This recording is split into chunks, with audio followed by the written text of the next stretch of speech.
Hello, good morning. ഞാൻ Angel. ശരിക്കും പാറുക്കുട്ടിക്ക് മാത്രം ഇവിടെ കാണാൻ പറ്റും. പാറുക്കുട്ടിക്ക് കൂട്ടിനായി ഒരു മാലാഖ കുട്ടിയെ കിട്ടിയിട്ടുണ്ട്.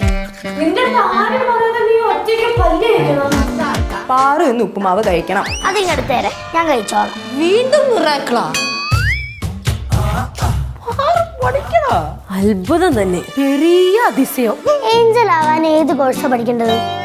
ഉപ്പുമുളകിൻ്റെ ഈ പ്രൊമോ കണ്ടപ്പോൾ എനിക്ക് സർവ്വമായാലും ഒരു ഡെലിവറി തന്നെയാണ് ഓർമ്മ വന്നത്. അതിൻ്റെ ഒരു എഫക്റ്റ് കിട്ടിയിട്ട് പുള്ളി ഡയറക്ടർ കണ്ടെന്ന് തോന്നുന്നു. സർവ്വമായ അതിൻ്റെ ഒരു എഫക്റ്റ് എന്തായാലും ഉപ്പുമുളകിൽ വന്നിട്ടുണ്ട്. നല്ല രസകരമായിട്ട് പാറുക്കുട്ടി ഇതുവരെ ചെയ്യാത്ത കാര്യങ്ങളൊക്കെ ആരും പറയാതെ ചെയ്യുന്നുണ്ട്. എല്ലാവരും ഒന്ന് അത്ഭുതപ്പെട്ടിരിക്കുകയാണ്. അപ്പോൾ അങ്ങനെ കുറച്ച് കോമഡി വർക്കൗട്ട്, ഹോംവർക്കൊക്കെ സ്വന്തമായിട്ട് ചെയ്യുക എന്ന് പറയുന്നത് ആദ്യമായിട്ട് സംഭവിക്കുന്ന കാര്യമാണ്.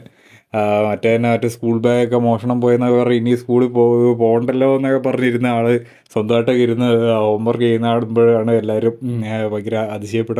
എന്തായാലും രസകരമായിട്ടുള്ളൊരു പ്രൊമോ ആയിട്ട് തന്നെയാണ് തോന്നിയത്. ലാസ്റ്റ് ഒരു ഫ്രെയിമിൽ കേശു ആയിട്ടൊക്കെ വെച്ച് കാണിക്കുന്നുണ്ട്. കേശുവിന് ഇവർ തന്നെ സെറ്റ് ചെയ്തതാണോ പാറുക്കുട്ടിയെ പറ്റിക്കാൻ വേണ്ടി എന്നുള്ള ഒരു സംഗതി ഇങ്ങോട്ടുണ്ട്. അവർ കാണുന്നില്ല എന്നുള്ള രീതിയിൽ അഭിനയിച്ച് പാറുക്കുട്ടി കൊണ്ടെല്ലാം ചെയ്യിക്കാൻ, അല്ലെങ്കിൽ പാറുക്കുട്ടി ഒരു ഫാൻറ്റസി പോലെ കാണുന്നതോ ഒരു സ്വപ്നമായിട്ട് കാണും.